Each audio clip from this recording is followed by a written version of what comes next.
ভুল বুঝতে পেরেই সূর্যের কাছে দীপাকে আবারও ফিরিয়ে দিল সোনা। হ্যাঁ বন্ধুরা, এমনটাই দেখতে পাবো আমরা অনুরাগের ছোঁয়া ধারাবাহিকের আগামী পর্বগুলোতে। চারুর প্রমাণেই রুডির মুখোশ সোনার সামনে খুলে যায়। চারু সকলের সামনে এটা প্রমাণ করে দেয় যে দীপা সত্যই নির্দোষ। দীপা যা যা বলেছে তার সমস্ত কিছুই সত্য। ওই ছদ্মবেশী ডরথি হচ্ছে রুডি। লাবণ্য সেনগুপ্তের বন্ধু সে যে বাড়িতে এসেছে শুধুমাত্র এই পরিবারটাকে ধ্বংস করতে চায়। এই পরিবারের প্রত্যেকটা মানুষকে আলাদা করে দিতে চায়। তার জন্যই সে এ বাড়িতে রয়ে গেছে। দীপা শুধুমাত্র তার পরিবারকে বাঁচানোর জন্যই চেষ্টা করে গেছে। সকলে তখন বুঝতে পারে দীপা সত্যই তাদের ভালো চায়। ভালোর জন্যই দীপা বরাবর এই বাড়িতে ছুটে এসেছে। শত অপমান সহ্য করেও দীপা যদি না থাকতো তাহলে এই বাড়ি এবং তাদের পুরো পরিবারটা ধ্বংস হয়ে যেত। দীপার বুদ্ধিতেই সর্বশেষ রুডির আসল মুখোশ সকলের সামনে হাজির হয়। নিজের চোখে বিশ্বাস করতে পারছে না সোনা যা দেখেছে তা সত্যই কিনা। সত্যি রুডি বেঁচে আছে? ওই কুন্তলার পাল্লায় পড়ে তার মা সে অনেক কষ্ট দিয়েছে, অনেক অপমান করেছে। তবে এবার আর নয়, তার মাকে এবার সে এই বাড়িতে ফিরিয়ে আনবে। তার হারানো সম্মান আবারও ফিরিয়ে দেবে। তার বাবা মাকে আবারও এক করবে।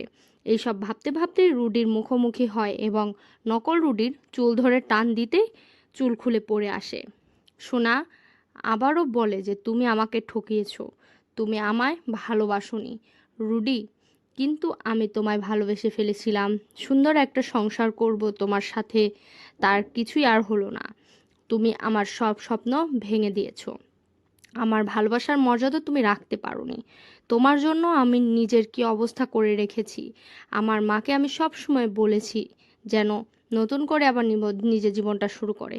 শুধুমাত্র তোমার কথা ভেবে, তোমার আশায় থেকে আমি নিজের পরিবর্তন করতে পারিনি।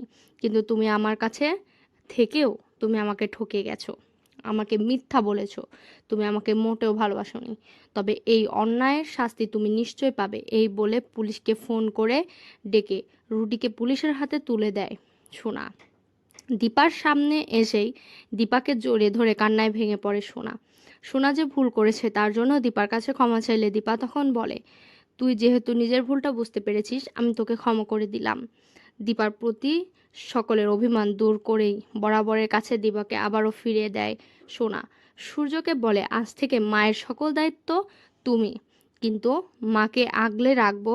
মা অনেক কষ্ট করেছে, আমি অনেক কষ্ট দিয়েছি মাকে, কিন্তু আমি চাই না মা বাকি জীবনটা কোনো কষ্ট দিতে, শুধু শান্তিতে কাটাবে। মা তুমি কিন্তু আগলে রাখবে। ঠিক তখনই বলে যে আমি আমার ওয়াইফকে ঠিক। সোনা তখনই সূর্য আর দীপাকে সুন্দর করে সাজিয়ে দেয় এবং এই পুজোর অনুষ্ঠানেই তার বাবা মাকে আবারও এক করে দেয়। তো বন্ধুরা, তোমরা এটাই তো চাও যেন এভাবে সোনা তার নিজের ভুল বুঝতে পেরে সূর্যের কাছে দীপাকে আবারও ফিরে দেয়? কমেন্টে জানিও। পরবর্তীতে অনুরাগের ছোঁয়া ধারাবাহিকে কি হতে যাচ্ছে তা সবার আগে জানতে অবশ্যই আমাদের চ্যানেলটি সাবস্ক্রাইব করে আমাদের পাশে থাকতে হবে। ধন্যবাদ।